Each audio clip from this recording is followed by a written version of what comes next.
सुप्रभात प्यारे विद्यार्थियों। एकलव्य विद्यालय के द्वारा चलाई जा रही ऑनलाइन क्लास में आपका हार्दिक स्वागत है। हमारी पढ़ाई सुचारू रूप से जारी है और हम पढ़ रहे थे हिंदी विषय के बारे में।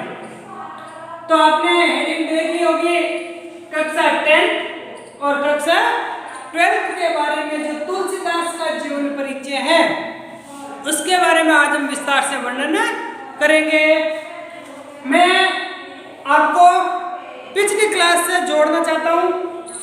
पिछली क्लास में 10th की क्लास में तो हमने एक चैप्टर पूरा कर लिया था सूरदास जी के बारे में, और सूरदास जी के बारे में रही से जो इम्पोर्टेंट प्रश्न है, जो काव्य है, शास्त्र का जो पद्यांश में जो बिंदु आ रहे हैं उनके बारे में हम ऑफलाइन क्लास में निकालेंगे। तो आप ऊपरी आवरण पे उनका थोड़ा सा ध्यान पढ़ लेना और लिख भी लेना। तो 10th का एक पार्ट सूरदास पूरा हो गया और 12th में भी कबीरदास जी का जीवन परिचय और कबीरदास जी की जो 7 पद थे या 7 दोहे थे उनके बारे में पढ़ लिया। तो इनके बाद में 10th में भी तुलसीदास का पाठ है और 12th में भी पहला पाठ संत वाणी कबीर के बाद तुलसीदास का जीवन परिचय और तुलसीदास के पद दे रहे हैं। तो यह क्लास दोनों के लिए इम्पोर्टेंट रहेगी और बोर्ड की परीक्षाओं में जीवन परिचय पूछा जाता है। तो आज हम तुलसीदास के बारे में पढ़ेंगे। तुलसीदास का जन्म कहाँ हुआ, मरे कहाँ पे, माता का क्या नाम था, पिता का क्या नाम था, पत्नी का नाम, गुरु का नाम, मतलब कुल मिला के तुलसीदास का जो सामान्य से जीवन परिचय उनके बारे में पढ़ लेंगे। तो सबसे पहले तो सूरदास का मैंने बताया कि ये 10th के लिए कि हिंदी जगत में सूर्य माने जाते थे 10th, और तुलसीदास माने जाते हैं वो चंद्रमा, हिंदी जगत के चंद्रमा। हिंदी में चंद्रमा किस कवि को कहा जाता है? तुलसीदास को। आगे देखो किस काल के कवि थे?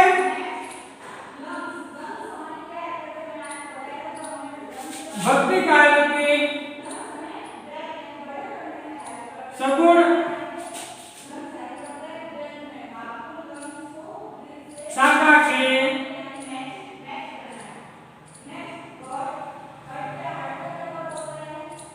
राम भक्त कवि। किस काल के कवि थे? भक्ति काल की शाखा कौन सी? सगुण शाखा। और सगुण शाखा में भी 2 धाराएं हुई थी, कृष्ण भक्ति और राम भक्ति। कृष्ण भक्ति के जो प्रमुख थे वो तो सूरदास थे और राम भक्ति के जो प्रमुख थे वो तुलसीदास थे। भक्ति काल की समय सीमा मैंने पिछले वीडियो में दूसरी बताई थी, तो ये वो नहीं है 1375 विक्रम संवत से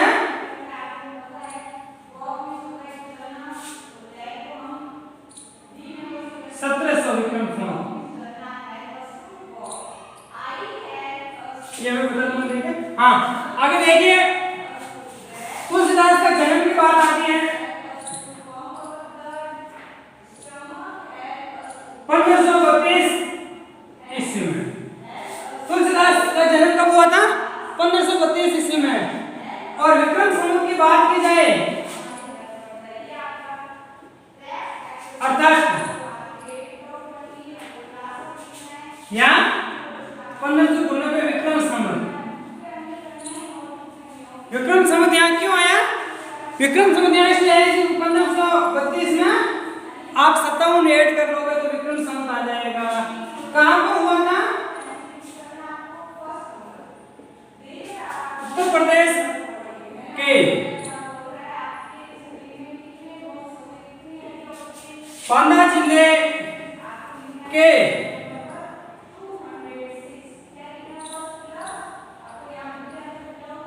राजापुर गांव में,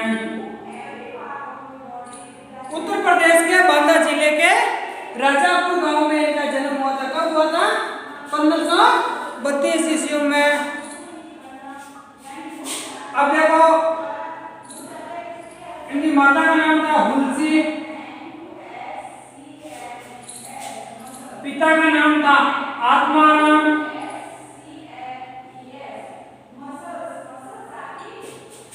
पत्नी का नाम था रत्नावली,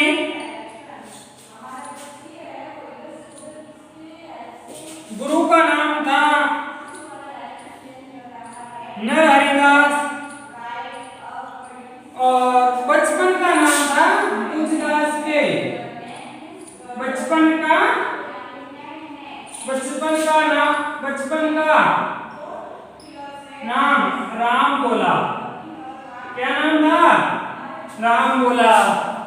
ये तुलसीदास के बारे में। अब देखो, ऐसी एक प्रचलित मान्यता है कि तुलसीदास का जो जन्म हुआ है वो अमूल नक्षत्रों में हुआ था। जिस समय कहते हैं ना कि जिस समय नक्षत्र समय अच्छा नहीं चल रहा था उस समय जन्म हुआ किसी का तो वो अच्छा नहीं होता है।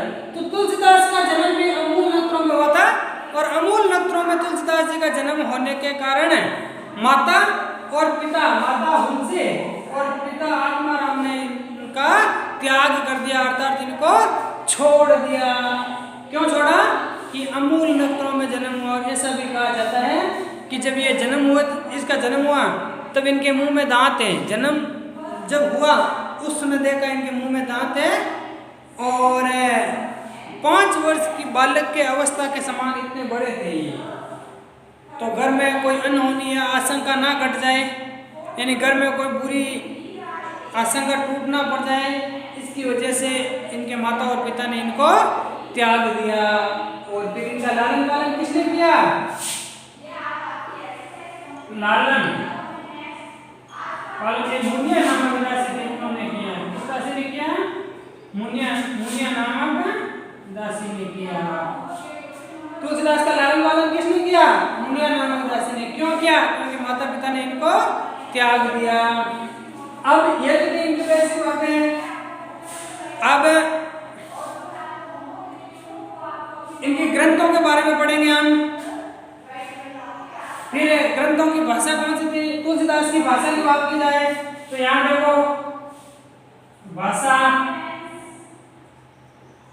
ब्रज और अवधी दोनों ही भाषा के कवि थे।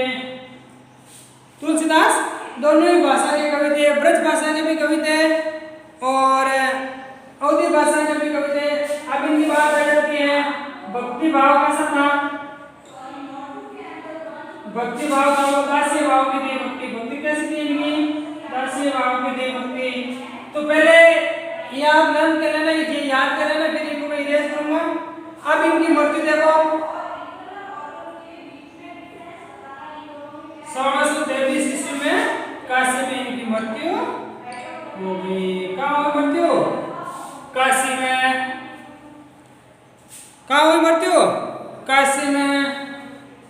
तो यही तुलसीदास के बारे में बेसिक जानकारी। अभी ग्रंथों की बात की जाए या रचनाएं, तो रचनाएं देख लीजिए। सबसे बड़ी रामचरित मानस, दोहावली, कवितावली,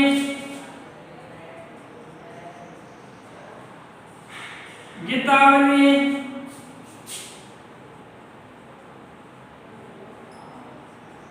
विनय पत्रिका,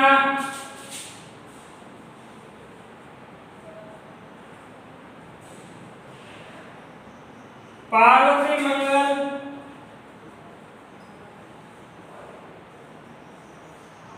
जानकी मंगल, कवितावली, एक और नाम लिख लो, हनुमान पाहुक। कुल 12 ग्रंथ माने जाते हैं। कुल कितनी रचनाएं मानी जाती है तुलसीदास जी की? 12 रचनाएं। रामचरितमानस का जो समय सीमा है वो इन्होंने सन 1574 ईस्वी में लिखी थी। और कहाँ पर लिखी थी?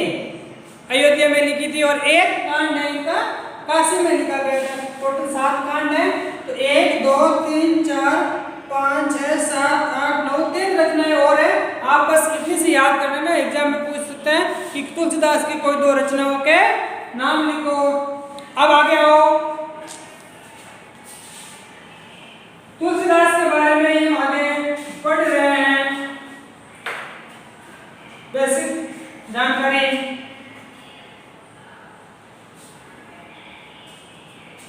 अब देखिए, अब मैं कक्षा 10th की पुस्तक से पढ़ रहा हूँ। तो 12th वालों के भी, 12th वालों के लिए भी और 10th वालों के लिए भी, दोनों के लिए ही समान है क्योंकि जीवन परिचय एक ही है। तुलसीदास का जन्म उत्तर प्रदेश के बांदा जिले के राजापुर गांव में संवत 1599 ईस्वी में, यानी 1599 मैंने बता दिया, ईस्वी सन करोगे तो 1532 के लगभग माना जाता है। कोई ठोस तथ्य प्रमाण नहीं है। कुछ लोग दिल्ली के निकट एक सोरा गांव है, सोरा, वहां पर भी माने जाते हैं। कुछ लोग कहते हैं कि इनका जन्म दिल्ली के आसपास हुआ था, कुछ लोग कह रहे हैं कि उत्तर प्रदेश के बांदा जिले में हुआ था। इनके पिता का नाम आत्माराम था, जो एक सरयू पालिक ब्राह्मण थे। अब जाति मैंने नहीं लिखी, तो आप जाति लिख लीजिए, सरयू पालिक में।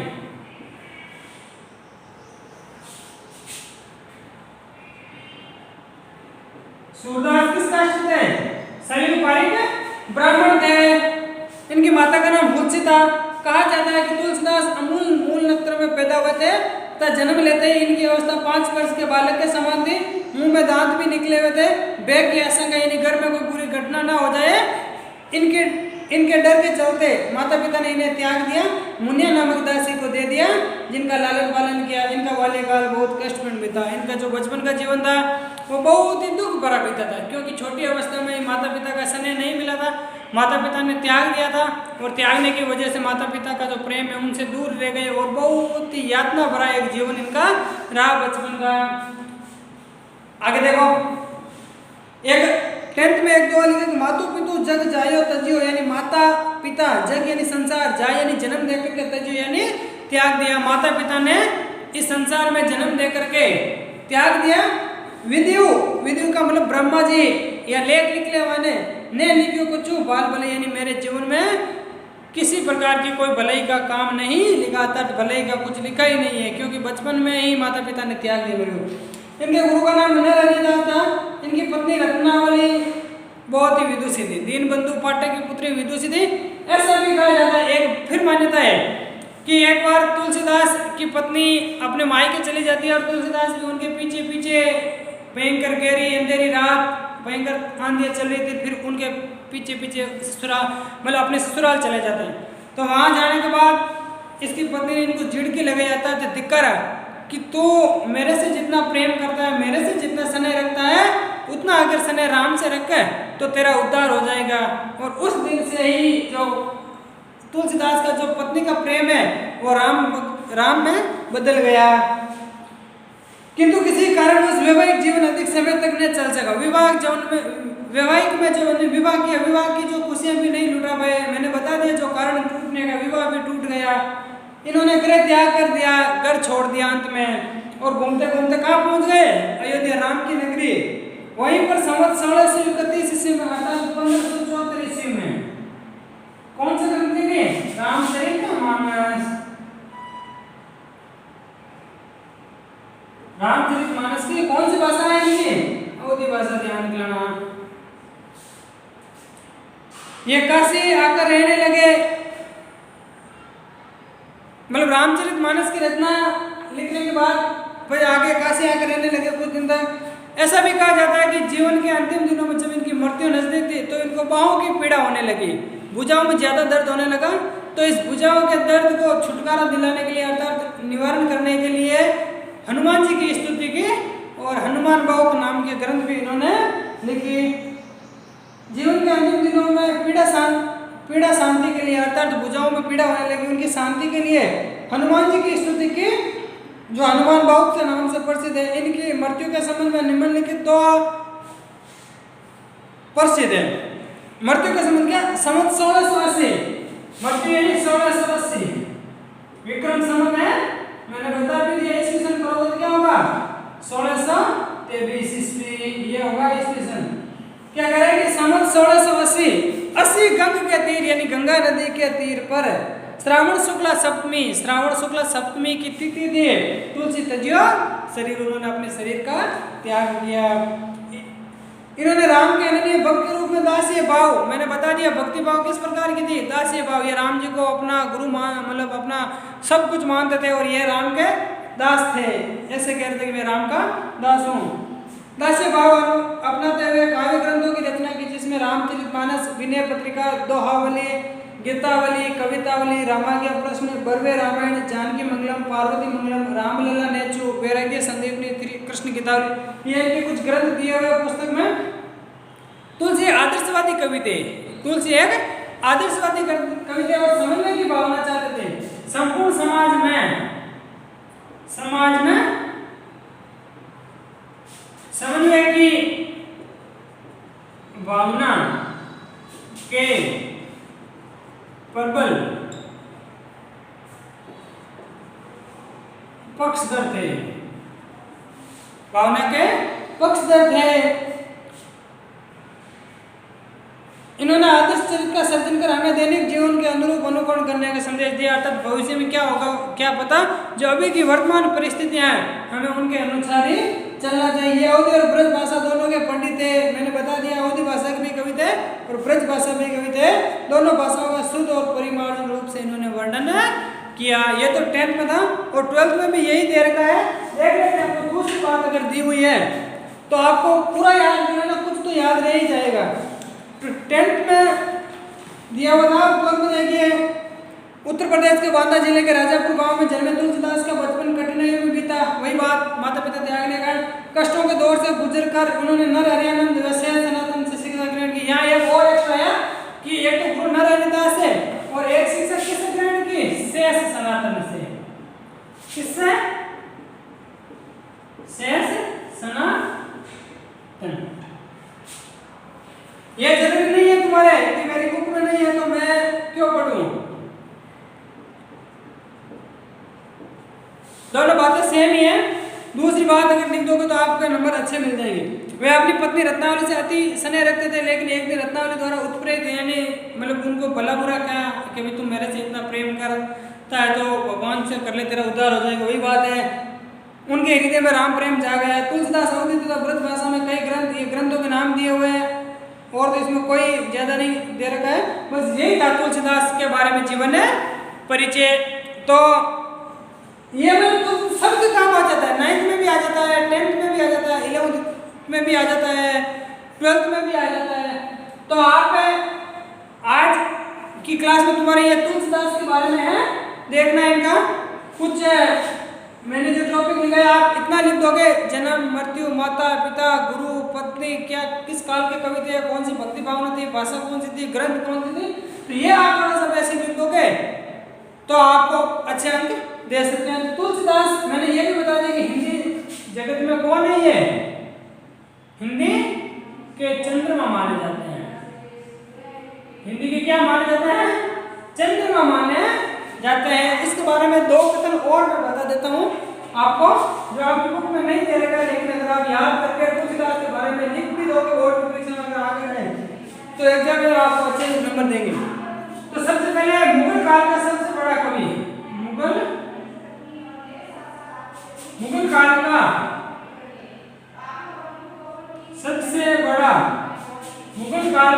सबसे बड़ा व्यक्ति या सबसे बड़ा विद्वान या सबसे बड़ा कवि कौन है? तुलसीदास है। और ये किसने कहा बात कहने वाला कौन है? विसेंट स्मिथ है। कहने वाला कौन है? Vincent Smith. एक इनके बारे में और कहा जाता है कि बुद्ध काल के बाद सबसे बड़ा कवि, नंबर 1 बुद्ध के बाद, बुद्ध के बाद भारत या विश्व में तो बुद्ध के बाद भारत का सबसे बड़ा पंडित या विद्वान कुछ भी कहो, ये भी तुलसीदास थे। ये किसने कही बात? ये बात कही थी गिरियर्सन ने। किसने कही थी? गिरियर्सन ने। ये 2 बिंदु लिखो तुलसीदास के बारे में तो आपको एग्जाम में मान जाएगी वाकई में कुछ बात ही क्या है। इनको भी एक और हजारी प्रसाद द्विवेदी ने इनको समन्वयवादी कवि कहा था। क्या कहा था? समन्वयवादी कवि। समन्वयवादी कवि किसने कहा? हजारी प्रसाद द्विवेदी ने।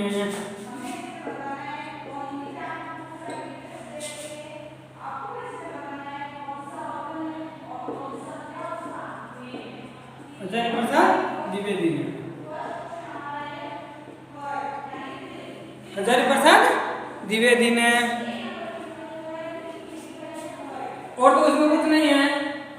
जो भक्ति काल की समय सीमा थी वो विक्रम संवत 1700 तक थी। ध्यान रखना